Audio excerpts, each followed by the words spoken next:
Gareth, we finally got the announcement that Kell Brook and Amir Khan will step in the ring at the start of next year. But can you talk us through the history when it comes to the rivalry between these two?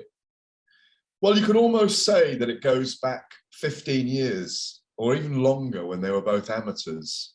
Obviously, Amir Khan was a very prominent British Pakistani Muslim in the 2004 Athens Games. His dad in a Union Jack waistcoat, and Amir was a very prominent figure, a 17-year-old teenager winning Olympic silver against Mario Kindelan of Cuba. And he became a kind of overnight hero for the British public. And for me, and having covered that at that time, became one of those people that was totemic and symbolic of the just how rich our sporting and cultural society has become. But he was one of the very first from the kind of Northern English Muslim community to be very prominent, be very loved by the widespread public. Obviously, we've had cricketers since then, but Amir was one of those very first guys. And obviously this kind of thing is very prevalent at the moment in the news, isn't it? With Yorkshire cricket and all those kind of things. And Amir was always adored and loved by the British public. He was adored and loved by us in the media. He's not got a bad bone in his body. He's an amazing athlete. He's always open. So I think what happened, those two guys boxed each other as amateurs. Amir Khan claiming, yes, they schooled him and he could have schooled Kell with one hand behind his back. That's a very long time ago, and Kell's a brilliant boxer, and in many ways may have the antidote to Amir Khan and may have had the antidote in his prime. And I think there were times when I fancied Kell Brook to beat Amir Khan when they were in their prime, purely because he's brilliant in the mid-range and brilliant with his timing and very comfortable in the ring. But I think Amir had this kind of stellar rise, this talented superstar teenager. Kell Brook had to kind of come up the old school route and never got recognition until he defeated Shawn Porter in 2013, 2014. An amazing victory in Carson, California as well. We've seen how elite Shawn Porter is. And I think Amir was the star of that generation, of that group, of that weight of fighters. Kell was always in his shadow. And when Kell wanted the opportunity when he became a world champion, I think from around about 2014 onwards, and definitely from 2016 onwards, James, these two guys should have met. And I think the resentment, athletically, not as an individual, but athletically, has spilt over in Kell so that he genuinely doesn't like the person now. And I think Amir's been able to tease Kell for a long time. I mean teasing, not deliberately teasing him, but Amir had that kind of standing in America. He was followed over there, a massive social media following in India and Pakistan, the Middle East, and he cultivated that standing there with those people, did charity work, and used things to amazing effect. Obviously was on the axis with Freddie Roach and Manny Pacquiao. I visited him so many times in the Wild Card gym in Hollywood, Los Angeles. And I think we've just seen over the last 4 or 5 years that every time I've interviewed Kell, his eyes go dark when you mention Amir Khan. Dark. Like he wouldn't have been satisfied if he hadn't had the fight with Amir Khan. We'd have all been very disappointed if these guys never met. It would have been Riddick Bowe, Evander Holyfield, Junior Witter and Ricky Hatton. Ricky Hatton never wants to give Junior Witter the fight when Witter was WBC champion.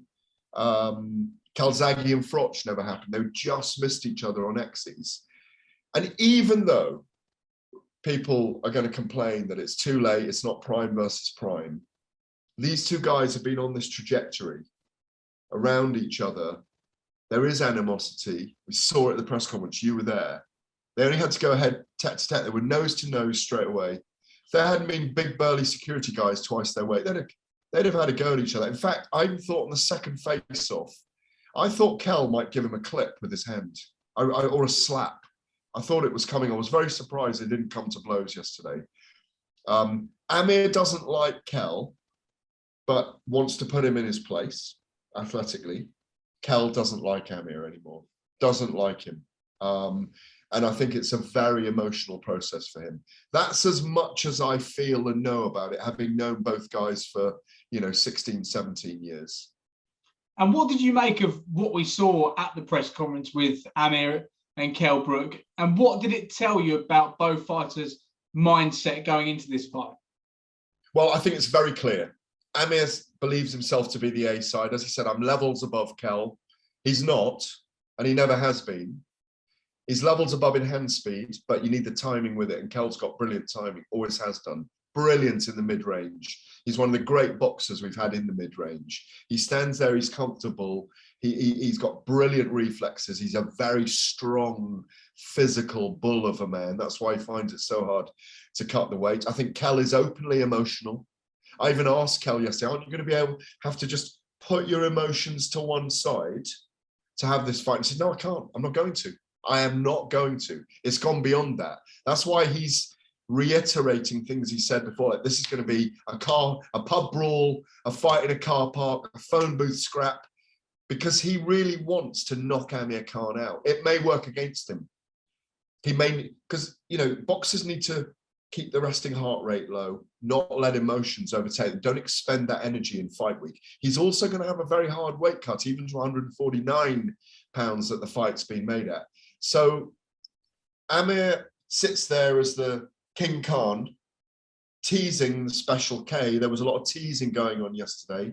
Dominic Ingle gave it back a little bit, I thought. He flattered Amir and said he's a brilliant guy and a great boxer and he's done brilliant things. But he also said things are disappearing. He hasn't got the hand speed. He's always had a very brittle chin. He said those things. There were a lot of mind games going on yesterday, but I think Kell also, I think, almost doesn't believe the fight's happening because he feels like it's been held off for so long. And Amir, and I said, and even Kell's father Terry said to me, and I saw him last Friday, and he kind of said there's something happening when there, almost, that I think they've had to make a lot of concessions in order for Amir to step into the ring with them. This is the final fight for both men. I'm convinced of that. The swan song fight. Listen, James, if you and I are there and we get a 12-round barnstormer and they're both down twice and it's split decision and we're all arguing or split draw, they'll do it again because they'll be worth twice the amount of money and they'll probably respect each other by then. But somehow, I think one of these guys is getting knocked out. And when it comes to the fight itself, as you said there, Amir said, I'm the A side. Heading into this fight, who do you think is the favourite? It's very hard to call it, actually. As I said, 5 years ago, it would have been an incredible fight 5 years ago. But and that's why I say 5 years ago, because maybe my opinion's changed. We're a long way out to pick. And I want to say, because obviously this is a public thing, I haven't visited both guys in camp yet, and I intend to. You tell a lot from camp, tell a lot in fight week. At the moment, I think, as I said, 5 years ago, I'd have picked Kell just to do it. He'd have withstood, might have even gone down early from Amir's, blistering hand speed. But Amir struggles on the back foot, and Brook is very good at getting into a fight and putting his opponent on the back foot. We saw that against Porter. Now, I think the biggest issue for Kell is getting to the weight. And I thought we saw him very weight drained against Terence Crawford in Las Vegas in lockdown behind closed doors when he lost in emphatic fashion to this brilliant boxer from Omaha. I think Amir's hand speed will get him the early rounds. And if he can get to Kell, I think he can hurt him. But Kell is brilliant at counterpunching as well. If we go on what happened to them both against Terence Crawford, I think they're both in the same state of decline.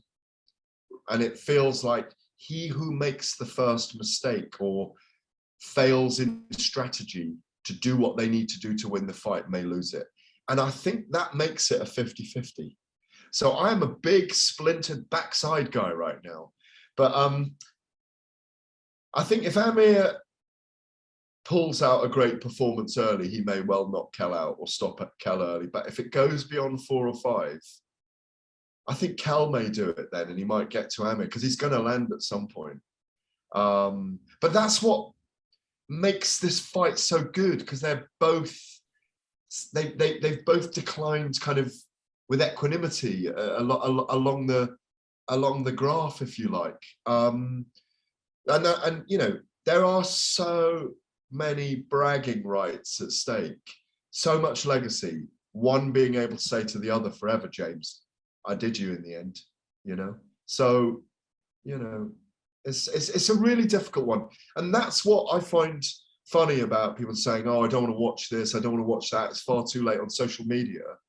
When this will do 600,000 pay-per-views in my view, and that's a big number, because I think they both got a crossover appeal as well. It's a great fight at a bizarre time in their careers.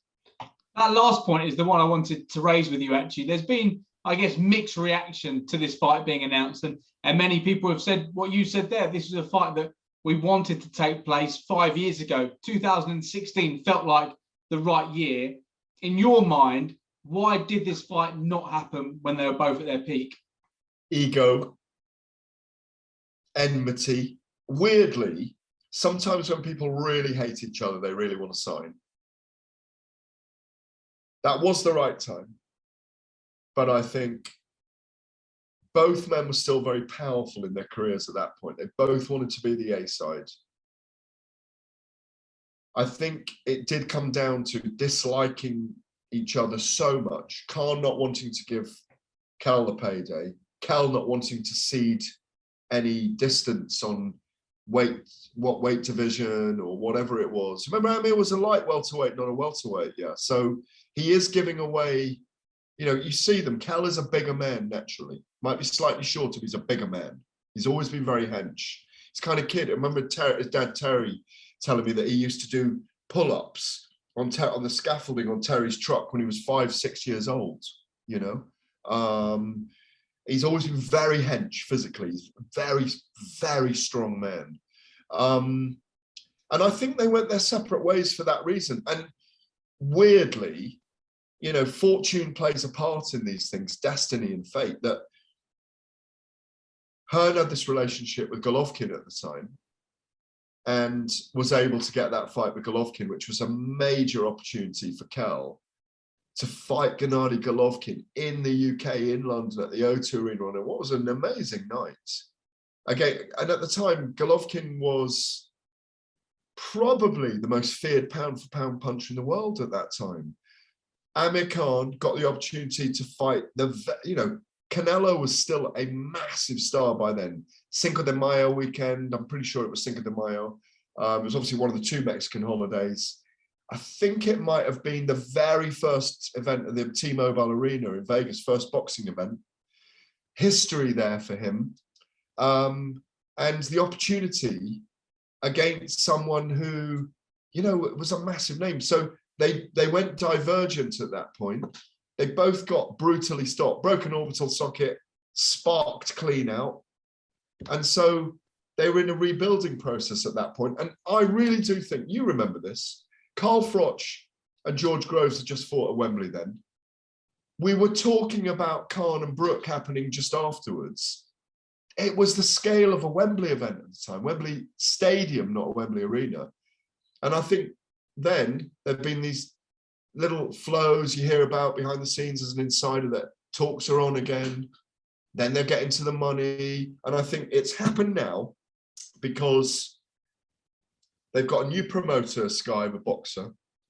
They want to go out there and get those fights that will generate interest. They don't want to go the Jake Paul, Tommy Fury fight routes, or they want to keep to what Sky does. And this was an opportunity, like signing Savannah Marshall for a 7-figure sum, you know, whatever, multi-fight deal. This was an opportunity to get this fight. And I think they've put enough of a purse there to attract 2 guys in. I imagine, and I'm surmising, I don't know the actual figures, but I reckon these guys are probably earning 3, 4, 5 million each. Khan has got the lion's share of it. I know that. So you might look at 5 million and 3 million. You might look at 4.5 million and 3.5 million, and then maybe an upside from the pay-per-view. So that's why it's happened now. I'm so relieved, and I just hope on February the 14th, Valentine's Day, we don't say there's no love lost and that one of them's pulled out. You know, I hope they get into the ring together, because, you know, you'll enjoy it. You know, you're a young man. You know, there've been some huge fight. This is a big fight for Britain, a really big fight, even though it seems like it's come very late.